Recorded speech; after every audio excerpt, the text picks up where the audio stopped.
G-Man Boxing. Do you know what I mean? Every single live he donates.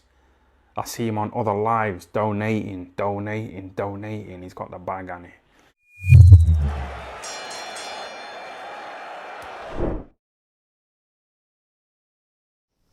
Did Ryan Garcia quit against Gervonta Tank Davis? That's the main thing a lot of people are asking, following on from the fight that happened on Saturday night. Now, the fight, I don't think anyone could have it any other way going into that 7th round. Tank Davis ahead. He was the better of the two. He was in control the whole way. You know, even in the rounds that Ryan Garcia won, you felt that Tank Davis was in control. Even though he was losing the 1st round and lost the 6th round, he had control of this fight. And he was finding Ryan Garcia with counters. He was countering the head and body. He'd already dropped Ryan Garcia. Although Ryan Garcia wasn't devastatingly hurt, you know, he was down in the 2nd round against Luke Campbell. For me, that was a more heavy knockdown. He was able to recover from that. The 7th round, the body shot went in and Ryan Garcia went down. Now, we have seen on occasions, well, many occasions, people go down from body shots. They're done. You know, there's no could he have gotten up. You look at certain body shots that have happened, you know, throughout the course of boxing history, and you just know, no matter, you could give them the count to 30, they're not going to get up. It's not going to happen. You know, De La Hoya is a good example. You know, what was it he said? He was paralysed by pain, worse to that effect, when he was knocked out by Bernard Hopkins with that body shot in the 9th round back in their fight. You could have given the count to 20, 30, and he wouldn't have been able to get to his feet. With Ryan Garcia, when he went down, you got the impression that realistically, oh yeah, no doubt he was probably hurt. Certainly, and was it a delayed reaction? Yeah. But was it as bad as, say, Gaddy, when he got dropped by Mickey Ward in their 9th round of the first fight, which was amazing? The grimace on Gaddy's face, and the fact that when he got up, a lot of referees in that instance probably would have waved it off or would have counted to 10. He was very lucky he had Frank Cappuccino referee in that fight. Frank Cappuccino, who died back in 2015, a real throwback referee. He was known for letting fights go on. And looking back at that 9th round, and Gaddy Ward, going a bit off subject, many, pretty much, I would say the majority of referees, with the exception of a few today, they'd probably have counted to 10 after that body shot with the way Gaddy got up.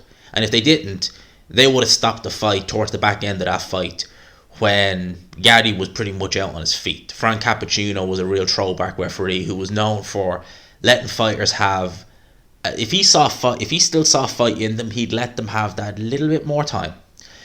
With Ryan Garcia, he didn't have that grimace on his face. He got up at, we'll say, 10 3/4. He probably could have continued. Do I think, having looked at it back the next day, that he quit? I would say yeah. He probably did. He probably realised that this wasn't his night. That no matter what he did in there, Tank Davis had an answer for it. Do I begrudge him quitting? No. No. If you've ever watched this channel, you'll know that more often than not, there have been occasions where I have looked at a fighter and thought, what was that about? You know, Sean McComb is a good example. I can't remember the fight. It's his only loss. But I remember going into that fight, he was really being scathing of O'Hara Davis for quitting. And O'Hara Davis was taking a beating against Josh Taylor when he quit, you know, by his own admission. In that fight, I think McComb was down, but I don't recall him taking a shellacking. I think what he was doing wasn't working, and he just basically said, the hell with this. Didn't go down, just kind of most of it, I'm done. In that situation, it's like, really? You're not even taking a beating, and you're just like, oh, it's not working, I've had enough. But in other occasions, when you look at someone like Kell Brook quitting against Errol Spence, you know, he had an eye injury. Daniel Dubois likewise had an eye injury. Vitaly Klitschko against Chris Bird, his shoulder was pretty much gone, wasn't it? In those situations, do you begrudge the fighter for quitting? No. If the fighter is pretty much done what he interprets to be everything he can, it's still not working. He's getting counted, he's getting caught. And he pretty much knows the writing is on the wall that he's either going to take a hell of a lot of punishment over the next 6-7 rounds, or he's going to get knocked out viciously. If at that moment he just decides, do you know what? I've done all I can, enough's enough. I'm going to sit this count out. Do I begrudge him that? No, because it's easy for me to say, in that situation, I'd have done this, I'd have done that. Yeah, well, look, I'm not in that situation, and neither are the people who are turning around saying, oh, Ryan Garcia, he's just a pretty boy, he's a quitter.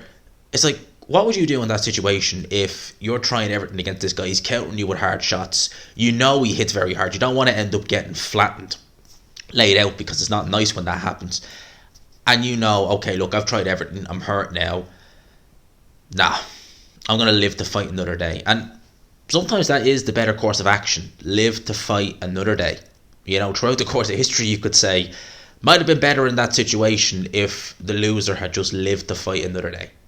Because you can come back from that. And Ryan Garcia can come back from this. Do I think that maybe his confidence is going to be dented? Yeah. Do I think that a lot of people are going to really fancy their chances and they're going to use that against him and say, oh, you quit against Tank Davis? Yeah, they will. But realistically, it's up to Ryan Garcia to prove them otherwise. I mean, Vitaly Klitschko, famously when he quit against Chris Bird, you had Larry Merchant, who was scathing of Vitaly Klitschko.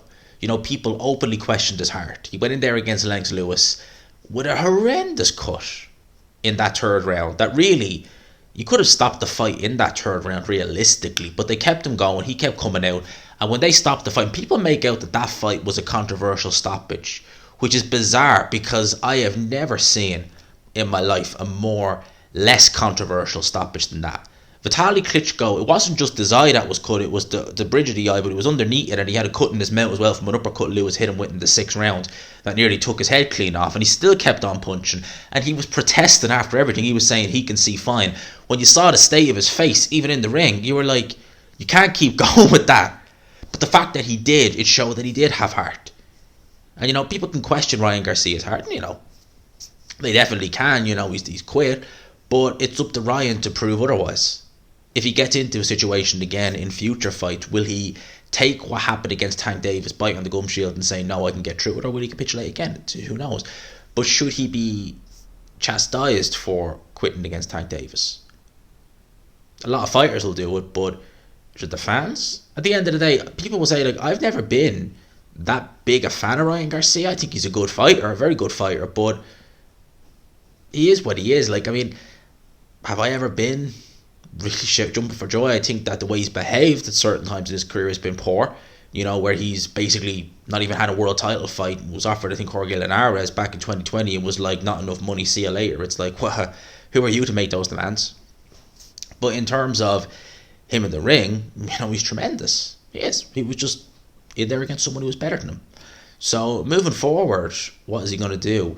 I think I'll do that in a separate video, but I'd like to know your thoughts on, a lot of people, myself included, think that, yeah, he probably did quit. He probably did. What are your thoughts on it? And do you think any less of him for quitting? As I said, I'm not in that situation where I've got a guy who's countering me to the head and the body and he hits like a freaking wrecking ball. I don't know what I do in that situation. It's easy for someone, behind a keyboard to say, they kept going, they'd have to stretch me out. Ha, ha, ha. It's like, well, have you been in that situation? No. Well, how do you know unless you're in it? Let me know your thoughts in the comments below. I hope you enjoyed the video, people. Smash the like button if you could. Hit subscribe, of course, if you haven't already. For now, I'll leave you with that.